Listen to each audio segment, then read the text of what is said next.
নমস্কার বন্ধুরা, test best রেসিপিতে সবাইকে স্বাগত। ডিমের বেশ অনেকগুলো রেসিপি এর আগে আমি আপনাদের সাথে শেয়ার করেছি।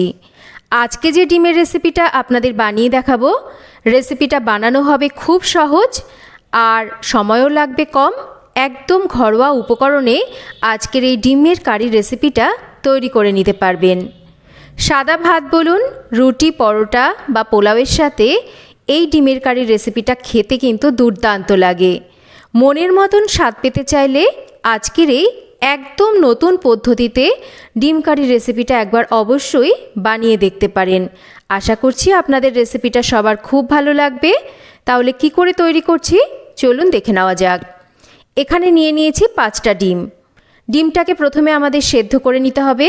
তার জন্য যাতে ডিমগুলো পুরোপুরি জলের তলায় ডুবে থাকে সেই পরিমাণ জল দেব আর হাফ চামচ লবণ দিয়ে দেব। একটু লবণ দিয়ে ডিমটাকে সেদ্ধ করলে ডিমের খোসাটা ছাড়াতে সুবিধা হয়। একটা ঢাকা দিয়ে মিনিট 7 ডিমটাকে আমি হাই ফ্লেমে রেখে সেদ্ধ করে নিয়েছি। 7 থেকে 8 মিনিটের মধ্যেই কিন্তু ডিম একদম ফুল বয়েল সেদ্ধ হয়ে যায়। ডিমটা সেদ্ধ হয়ে গেলে এবার কিছুক্ষণ ঢাকা দিয়ে রাখার পর তারপর ডিমের থেকে গরম জলটাকে বদলে নর্মাল টেম্পারেচারের ঠান্ডা জল দিয়ে ডিমটাকে একটু ঠান্ডা করে নেওয়ার পর ডিমের খোসাগুলোকে ছাড়িয়ে নেব।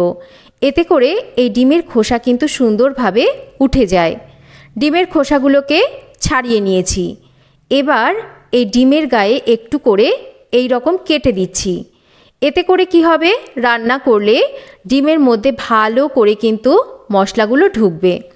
এই রকম একটা দুটো করে একটু করে কিন্তু ডিমের গায়ে আমি কাট লাগিয়ে নিচ্ছি। ডিমগুলো কেটে নিয়েছি। এবার রান্নার জন্য কড়াইতে দিয়ে দেব আমি সামান্য করে একটু প্রথমে সর্ষের তেল। তেলটা গরম হলে এখানে দুটো মিডিয়াম সাইজের পেঁয়াজ কেটে নিয়েছি 5টা ডিমের জন্য। পেঁয়াজটাকে একটু এরকম হালকা করে সটে করে নেব, মানে ভাজছি না কিন্তু, একটু এই রকম করে পেঁয়াজটাকে হালকা করে নাড়াচাড়া করে নিয়েছি। পেঁয়াজটা একটু হালকা ভাজা ভাজা মতন হয়েছে, তখন এখানে দিয়ে দেব একটা টমেটো, দিয়ে দেব এখানে লবণ। এবার এই লবণ দিয়ে পেঁয়াজ আর টমেটোটাকে আরও একটু এরকম নাড়াচাড়া করে নেব। লবণটা দেওয়ার ফলে এই টমেটো পেঁয়াজ সুন্দরভাবে কিন্তু নরম থাকবে। এটা কিন্তু পুরোপুরি ভাজা হবে না, মানে লাল করে ভাজা হবে না। দেখুন আমি 3-4 মিনিট এরকম করে একটু নাড়াচাড়া করে নিয়েছি। পেঁয়াজ আর টমেটোটা বেশ একটু নরম হয়ে গেছে। এবার এটাকে নাবিয়ে রেখে দেব। এবার রান্নার জন্য কড়াইতে পরিমাণ মতন সর্ষের তেল গরম করে নেব। তেলটা খুব ভালো করে ধোয়া ওঠা গরম করে নিতে হবে। তেল যখন খুব ভালো করে গরম হয়ে যাবে তখন তেলের মধ্যে দিয়ে দেব কিছুটা লবণ। এই লবণটা দেওয়ার ফলে ডিম ভাজতে গেলে ডিমগুলো কিন্তু কড়াইতে লেগে যাবে না। এবার সেদ্ধ করে নেওয়া ডিমগুলোকে আমরা ভাজার জন্য তেলের মধ্যে দিয়ে দেব। অল্প করে একটু ওপর থেকে দিয়ে দেব হলুদের গুঁড়ো আর তার সাথে দিয়ে দেব একটু লঙ্কার গুঁড়ো। এতে করে ডিমের কালারটা কিন্তু দারুণ সুন্দর আসবে। আর ডিম ভাজা করলে ডিমের মধ্যে ঝাল, লবণ এগুলোও কিন্তু সুন্দরভাবে ঢুকবে। এবার একটু নাড়াচাড়া করে ডিমগুলোকে হালকা করে ভেজে নিচ্ছি। খুব বেশি কিন্তু ডিম ভাজলে ডিম খেতে ভালো লাগবে না।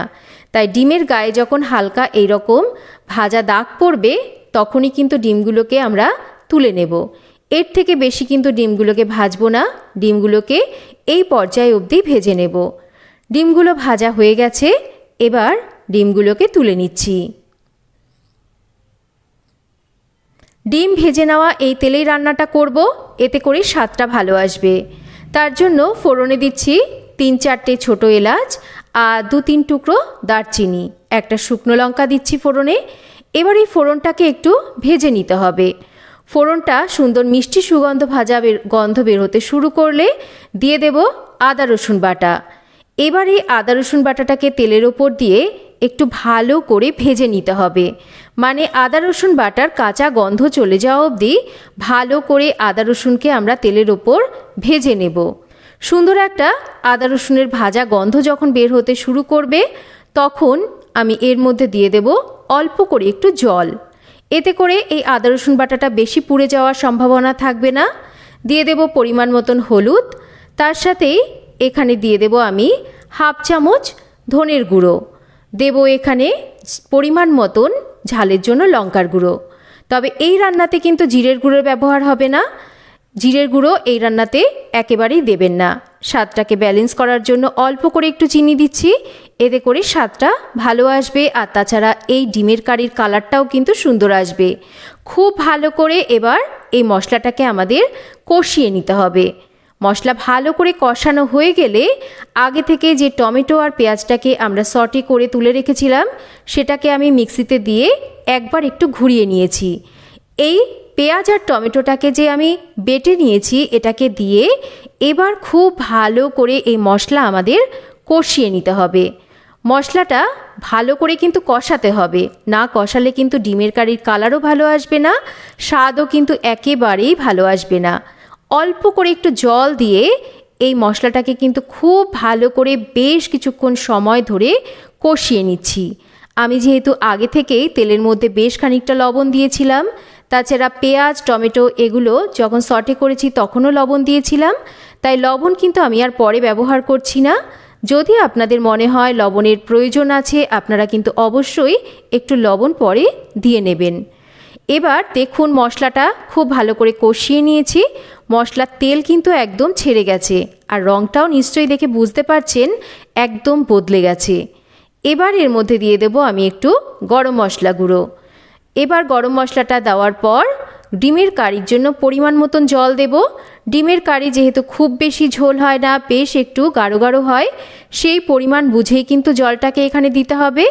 ভেজে নেওয়া ডিমগুলোকেও আমরা এবার এই মশলার মধ্যে দিয়ে দেব। এবার সমস্ত কিছুকে একবার ভালো করে নাড়াচাড়া করে মিশিয়ে নেব।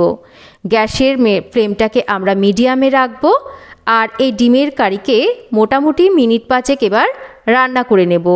মিডিয়াম ফ্লেমে রেখে এই ডিমের কারি আমি মিনিট 5 রান্না করে নিয়েছি। এই ডিমের কারি রান্না করার সময় দেখবেন দারুণ সুন্দর একটা কিন্তু সুগন্ধ বেরোতে শুরু করবে, এতেই কিন্তু জিভে জল চলে আসবে। দেখুন মাঝে মাঝে একটু নাড়াচাড়া করে দিচ্ছি যাতে নিচে থেকে বসে না যায়। খুব ভালো করে মিনিট 5 এটাকে রান্না করে নিয়েছি, তেলটা ওপরে ছেড়ে দিয়েছে। ডিমের কারি আমাদের একদম রেডি। এবার এটাকে নামিয়ে নিতে পারি।